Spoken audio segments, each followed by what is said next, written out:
The morning it all ended began like any other, with the silent, automated hum of the house waking up around me. The blackout blinds ascended with a faint whir, revealing a sky the color of a bruised plum, the pre-dawn light just beginning to bleed over the distant hills. My home, a monument of glass and steel cantilevered over a canyon, was designed to feel like living in the sky, a master of the universe surveying his domain. And I truly believed it. I had willed this reality into existence from nothing but a handful of code and an almost religious faith in the blockchain. The air was always a perfect 72 degrees, filtered and sterile. The espresso machine was already gurgling, preparing the first of the 5 single-origin shots I required to start my day.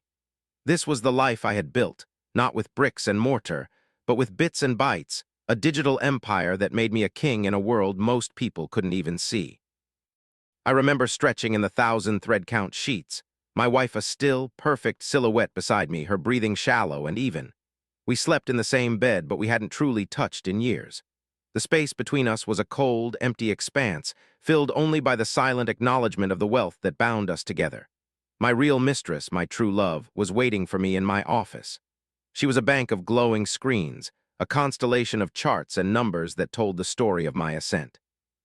My portfolio, my creation, my $10 million baby born from a few $1,000s I'd thrown at a strange new thing called Bitcoin more than a decade ago. I'd been a joke back then. Friends, family, they all laughed. They talked about real investments, about the stock market, about insurance and 401ks, the slow, plodding path of the sensible man. But I saw the future. I saw the tectonic plates of finance shifting beneath our feet, and I wasn't just going to ride the wave. I was going to be the man who saw it coming from a mile away. And I was right. Oh God, I was so right. The initial investment multiplied 100-fold, then 1,000-fold. I branched out into other cryptocurrencies, into DeFi protocols, into NFTs when they were just a whisper in the digital ether. I wasn't just investing, I was a pioneer, a visionary. At least that's what I told myself, and what the fawning articles in crypto magazines called me. I became a master of a universe I barely understood, my success a combination of luck, timing, and an obsessive, all-consuming dedication that bordered on madness. I didn't need risk management, I was the risk. My income wasn't just income. It was a torrent, a relentless flood of digital gold that poured into my wallets day and night. The concept of a budget became absurd, a relic from a past life I no longer inhabited. My wife had embraced the change with an unnerving ease. The quiet, thoughtful woman I married disappeared, replaced by a polished, lacquered creature who spoke the language of luxury brands and exclusive vacation spots. Our children, 2 beautiful kids I saw mostly in passing between their private tutors and specialized camps, were growing up in a world where no was not a practical word. They had everything, and in turn, I had the perfect family to display, the final piece of the perfect life. That morning, I slipped out of bed, careful not to disturb her. I walked barefoot across the heated marble floors, the house silent except for the low thrum of the servers in the basement, my digital sentinels, my tireless miners, generating passive income even as I slept. The irony was, it was never passive. It consumed my every waking thought.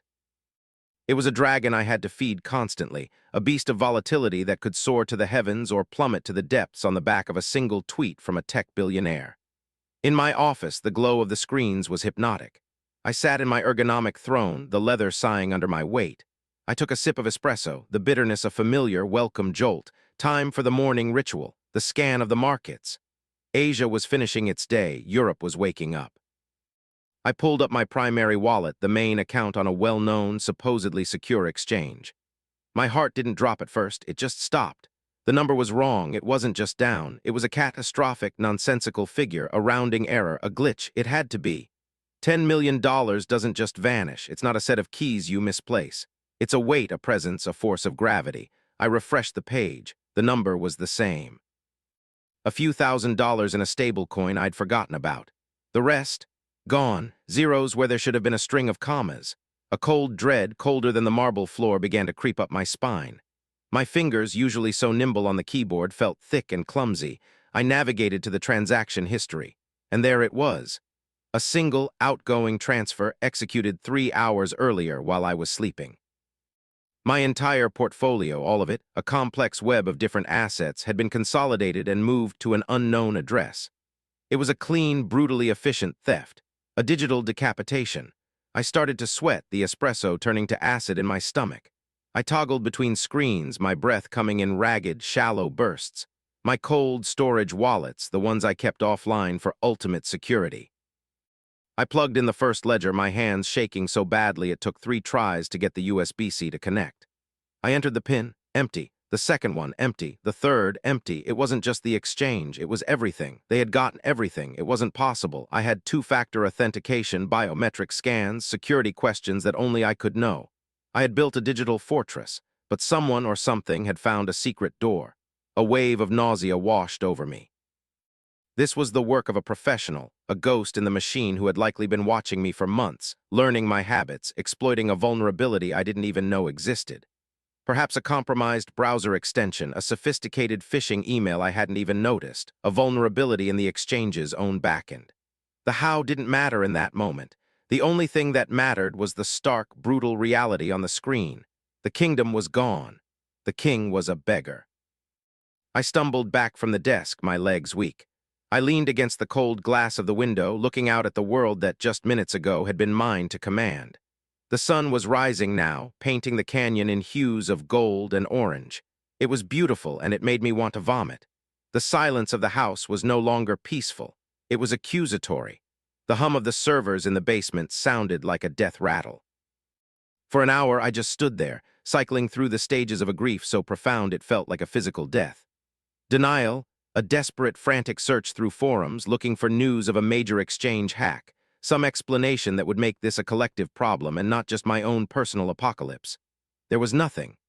Then anger, a white-hot rage that made me want to shatter the screens, to tear the wires from the walls, to burn the whole sterile, perfect house to the ground. Then bargaining, a pathetic, silent prayer to a God I didn't believe in, promising to be a better man, a better husband, a better father if he would just undo this. And finally, the beginning of a vast, crushing despair.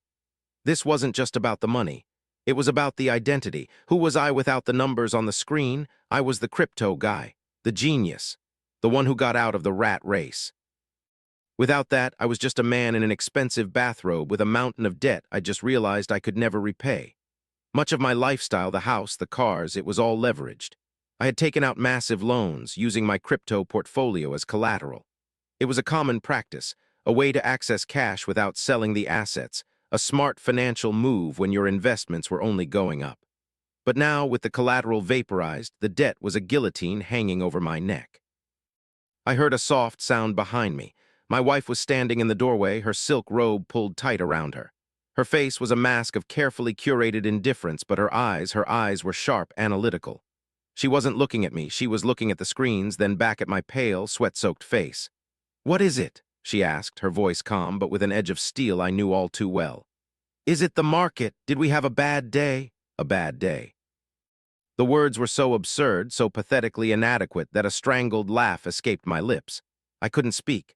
I could only point a trembling finger at the main screen at the beautiful, devastating 0. She walked closer, her eyes scanning the data. She was smart.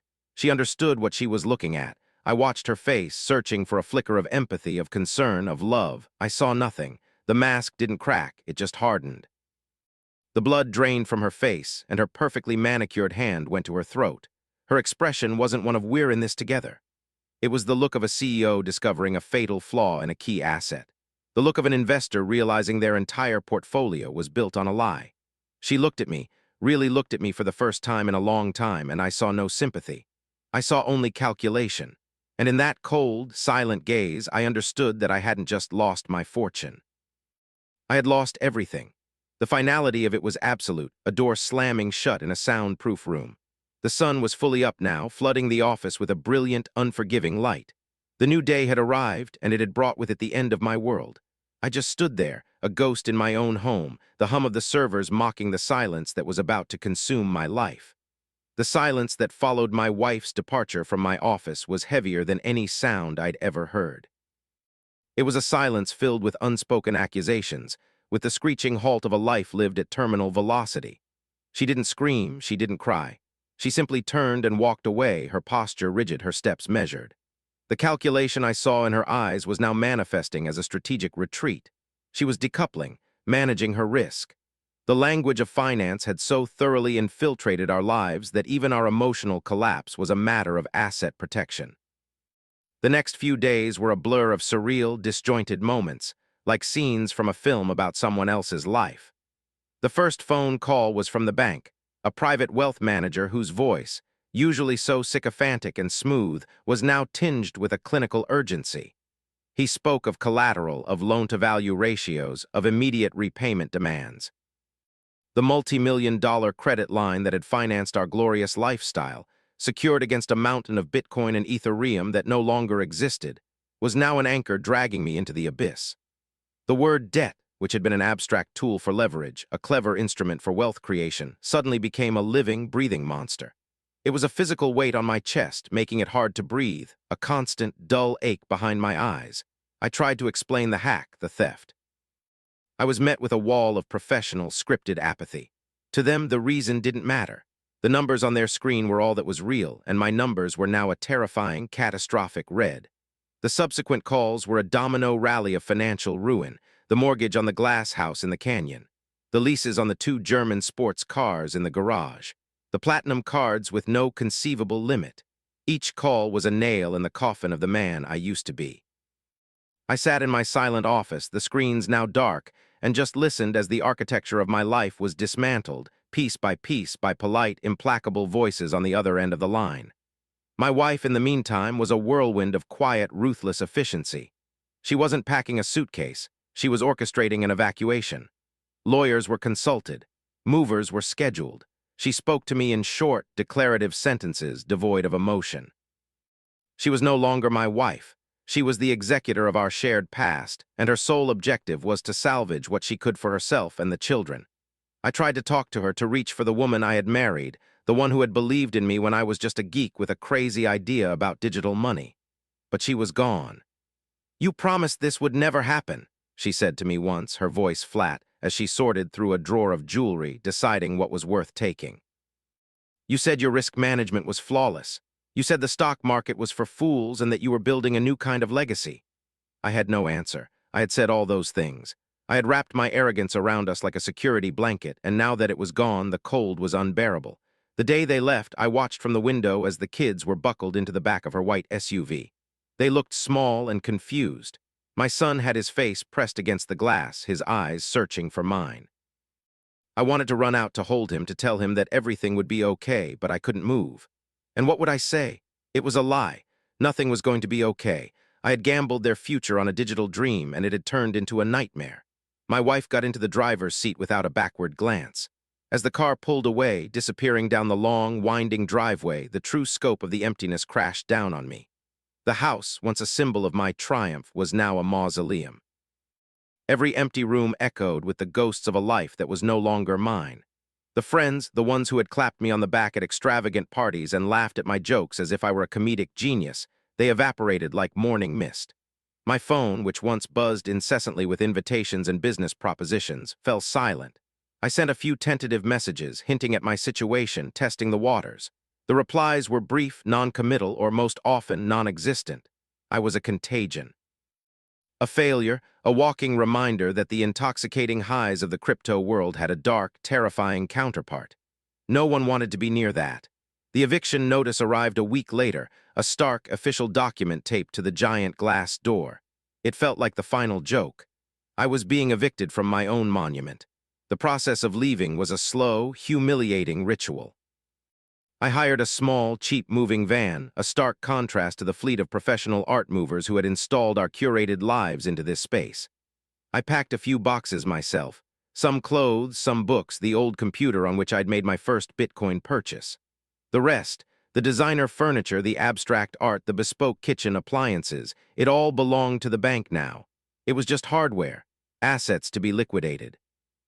As I walked through the cavernous, empty rooms for the last time, the sunlight streaming through the floor-to-ceiling windows seemed to mock me, illuminating the dust motes dancing in the air where a life used to be. I ended up in a small, dingy apartment on the other side of town, in a neighborhood I used to fly over in a helicopter on my way to a vineyard weekend. The air here was thick with the smell of cheap fast food and despair. The walls were thin, I could hear my neighbors arguing, their television blaring, their lives pressing in on me. Sleep became a luxury I couldn't afford. When I did drift off, I was haunted by dreams of falling charts, of red candlesticks plunging into an infinite abyss. I would wake up gasping, my heart pounding, the phantom glow of the monitors seared onto the back of my eyelids. Depression wasn't a mood, it was a physical state. It was a heavy cloak I couldn't take off. It slowed my thoughts, stole my appetite, and drained the world of its color. For weeks, I barely left the apartment. I lived on instant noodles and tap water. I sat in the dark, the silence of this small, cheap box somehow more deafening than the silence of the empty mansion. The shame was a constant companion, a voice in my head that whispered of my stupidity, my hubris, my failure as a man, a husband, a father. I thought about the startups I could have funded, the good I could have done with that money. Instead, I had bought status symbols and fed my own ego. My great digital fortune had been an illusion, and the life it supported was a fragile, hollow shell. The man who had once lectured on the future of decentralized finance couldn't even muster the energy to take a shower. I was at the bottom of a hole so deep I couldn't see the sky. I had lost my fortune, my family, and my identity. And the most terrifying part was that I had no idea how to even begin to climb back out. I was completely and utterly alone, a ghost haunting the ruins of a life I had so proudly and so foolishly built. The once king was now just a man in a small, dark room, with nothing but the crushing weight of his mistakes for company. Days bled into weeks in that suffocating little apartment. My world had shrunk to the four peeling walls, the stained mattress on the floor, and the single window that looked out onto a brick wall. The monster of my debt was a distant roar for now. I had no assets left for them to seize, no income to garnish. I was, for all intents and purposes, a ghost in the system, too broke to even be worth pursuing. This wasn't a life. It was a holding pattern, a bleak purgatory of regret. I had stopped looking at my phone, not that it mattered. The only calls that ever came through were from unknown numbers, the digital vultures of collection agencies, which I'd learned to ignore. Then one afternoon, a name I hadn't seen in years flashed on the screen. It was a name from before. Before the money, before the canyon-side house, before my life became a series of transactions. It was an old friend from college, the kind of friend you share cheap beer and instant noodles with while dreaming up impossible futures. The kind of friend I had systematically neglected as my net worth grew, my time becoming too valuable for simple hangouts. Our last interaction had been a brief, awkward coffee a few years back where I'd spent the entire time talking about my crypto portfolio while he'd tried to tell me about his new baby. I ignored the call, and the one after that. On the third call, for a reason I still don't understand, some flicker of the person I used to be pushed my thumb against the screen. His voice was exactly the same, warm and unpretentious. He didn't ask what happened. He didn't mention the spectacular implosion of my life, which he'd surely heard about through the grapevine. He just said, "Hey man, I'm in your part of town, I'm bringing pizza, don't argue." And he hung up. 20 minutes later, there was a knock on the door. I almost didn't answer. The shame was a physical barrier. But the smell of pepperoni and melted cheese, a scent from a simpler time, was a powerful lure. I opened the door to see him standing there, holding 2 pizza boxes and a 6-pack of cheap beer, a slight, worried smile on his face. He didn't flinch at the state of the apartment or the state of me.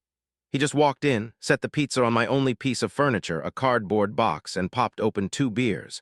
We sat there on the floor of my grimy apartment, and we ate. He talked about his kids, about his job as a high school history teacher, about the leaky faucet in his bathroom.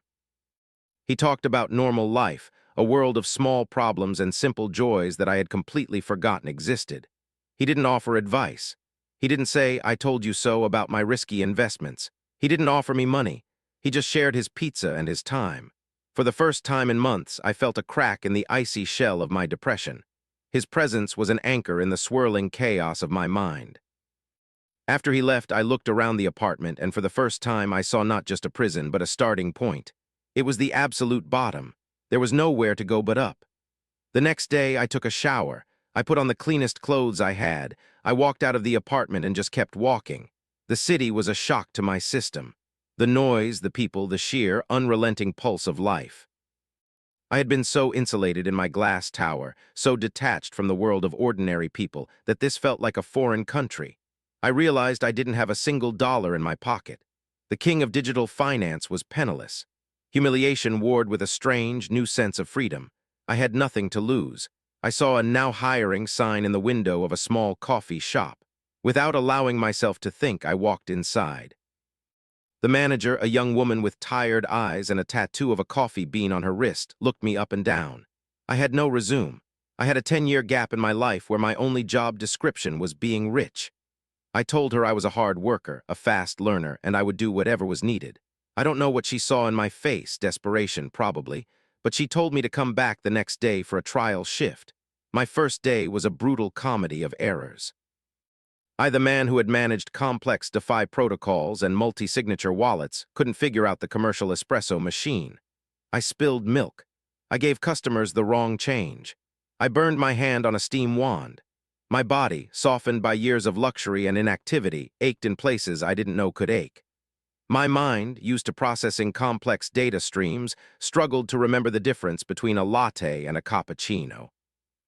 At the end of the 8-hour shift, the manager handed me $60 in cash. I held the crumpled bills in my hand, my palms slick with sweat. This small amount of money felt more real, more substantial than any of the millions that had ever passed through my digital accounts.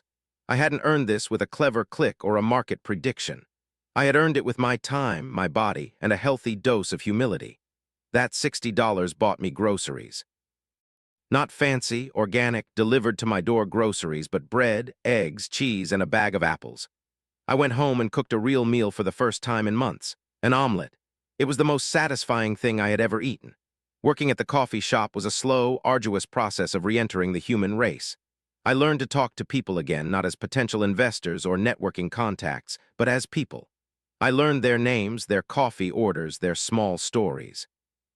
There was the elderly woman who came in every morning for a black coffee and a crossword puzzle, the stressed-out student who needed a quad shot, espresso to survive his exams, the young couple who shared a pastry and held hands in the corner.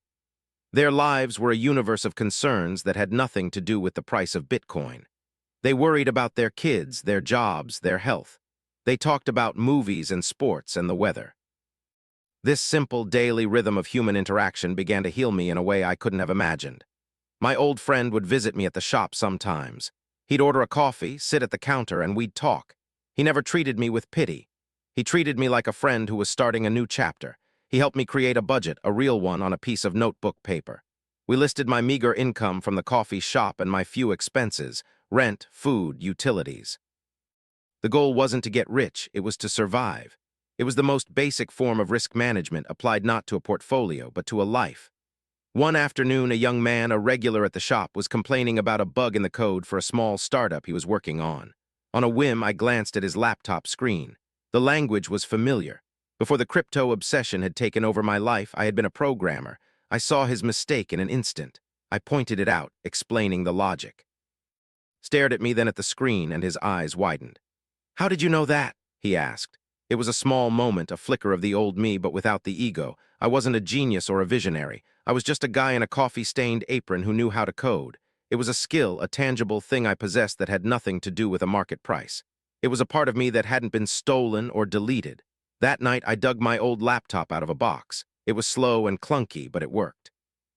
I blew the dust off the keyboard, and for the first time in a very long time, I started to write code, not for a get-rich-quick scheme, but for the simple joy of building something. A glimmer of hope, small but persistent, had finally appeared in the darkness. It wasn't the blinding light of a $10 million fortune, but the soft, steady glow of a single, hard-earned candle. The months that followed were a quiet montage of rebuilding, not a fortune, but a life. My existence was governed by simple, grounding routines. The pre-dawn walk to the coffee shop, the smell of roasting beans, the weight of a hot ceramic mug in my hands, the weary walk home as the sun set. I continued working there, the $60 a day a tangible reminder of an honest day's work. It wasn't much, but it was real. In the evenings, my old laptop became my sanctuary. The programming I'd started doing for fun slowly turned into something more. I started picking up small freelance gigs online, fixing bugs for a few $100s, building simple websites for local businesses. It was a far cry from the colossal sums I used to deal in, but each payment felt like a victory. This income wasn't passive. It was the direct result of my effort and expertise. I was building again, not a speculative empire, but a foundation, one line of code at a time. My relationship with my old friend solidified into the kind of bond I'd thought was lost to my youth. We'd get together once a week. Sometimes we'd watch a game at a cheap sports bar, sometimes we'd just sit in his backyard while his kids played. He never asked me about my old life, and I was grateful for it. He knew that man was gone. He was interested in the person I was becoming.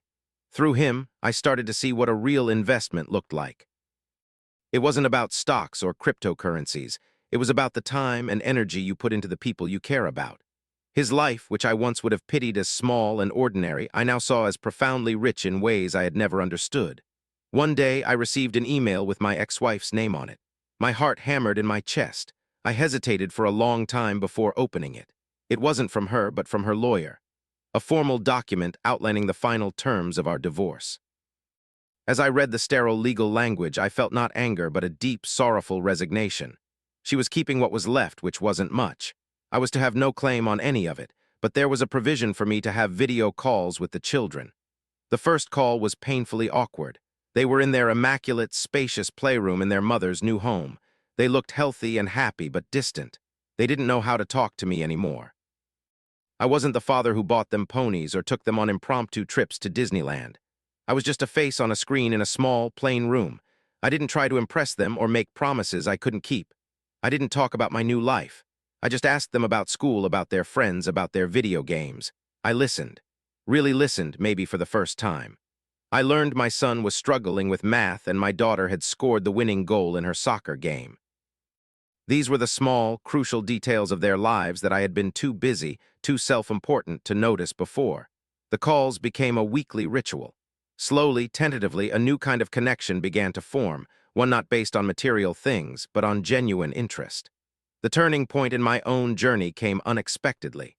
The small startup I had helped the young man from the coffee shop with offered me a full-time job. It was a junior developer position. The salary was a tiny fraction of what I used to make in a single day of a bull market, but it was a stable income. It came with benefits, insurance, the very things I had once scoffed at as part of a broken, outdated system. Accepting that job was the most humbling and liberating moment of my new life. It meant fully letting go of the ghost of the crypto millionaire. I was no longer a fallen titan. I was just a guy with a steady job, a small apartment I could afford, and a budget that, for the first time, had a little bit left over at the end of the month. Life found its rhythm. It was a quiet, unassuming rhythm. The joy in my life was no longer about the exhilarating spike of a rising asset price, but about the satisfaction of solving a complex coding problem, the taste of a beer with my friend on a Friday night, the sound of my daughter's laughter over a video call. I realized that my relentless pursuit of wealth hadn't just been about greed. It had been about fear. Fear of being ordinary, fear of being insignificant. The $10 million fortress of glass and steel had been built to protect me from that fear, but it had only isolated me. Losing everything had forced me to face that fear, and I had walked right through it. I discovered that being ordinary wasn't a failure. It was where life actually happened. The other day, I was walking home from work, and I saw a young man, probably in his early 20s, staring intently at his phone, his face illuminated by the glow of a trading app. I saw the same feverish glint in his eyes that I used to see in the mirror. I saw the hope, the greed, the terror all wrapped up in one. I felt a pang of something, not regret, but a kind of sad wisdom. I wanted to tell him to look up, to see the world around him, to not tie his self-worth to a number on a screen. But I knew he wouldn't listen. It's a lesson you can't be taught, you have to live it. I don't know what the future holds. Maybe I'll fall in love again one day. Maybe my relationship with my kids will continue to heal. I don't have a grand plan anymore. My only goal is to be present for the life I have right now. My wealth is no longer stored on a blockchain, vulnerable to hackers and market crashes. It's in the steadfastness of a true friend, in the tentative trust being rebuilt with my children, and in the quiet peace I feel when I wake up in the morning, not to check a portfolio, but to simply greet the day. I lost $10 million, a wife, and a life I thought I wanted. But in the wreckage, I found something I never knew I was missing, myself. And that's a kind of profit that can never be taken away. Thanks for listening to this story. Now I want to hear your thoughts in the comments. Let's see how global our community is. Comment your country down below. Share this story with your friends and leave a like and subscribe for more episodes like this.